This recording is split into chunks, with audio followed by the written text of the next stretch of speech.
Les décisions gouvernementales en matière d'éducation ne passent pas. À la rentrée prochaine, 16 000 postes d'enseignants vont être supprimés. Dans le Finistère, cela va se traduire par la fermeture de 40 classes de primaire. À Brest, 4 écoles sont visées et plutôt que de se défendre chacun de son côté, les parents d'élèves ont décidé de créer le collectif École publique en danger. La politique, c'est de monter école contre école et de faire en sorte que chacun reste isolé sur sa position. Cette année, on a pris les devants. On s'est dit qu'au-delà des suppressions de postes, nous, ce qu'on défendait, c'était un projet de société différent et qu'on était très attachés à l'école publique et qu'on était nombreux sur Brest à être très attachés à l'école publique et qu'on pouvait se réunir pour essayer de faire front au moment où les suppressions seraient annoncées.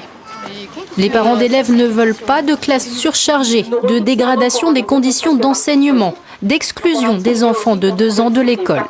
On voit bien ce qui se passe dans d'autres régions. Il y a aussi des fermetures de classes des 3-4 ans.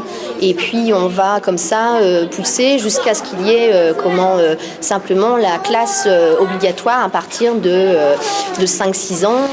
Avant l'arbitrage définitif de l'inspection d'académie lundi prochain, Brest, mais aussi Landerneau, Quimperlé ou Pulaouen se mobilisent pour leurs écoles.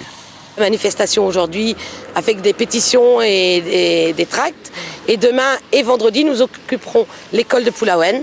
Donc les parents occuperont toute l'école pendant 2 jours et nous allons être reçus vendredi à l'académie à Quimper. L'inspection d'académie de Quimper, un lieu très couru en ce moment. Une manifestation y est prévue lundi à 14 h.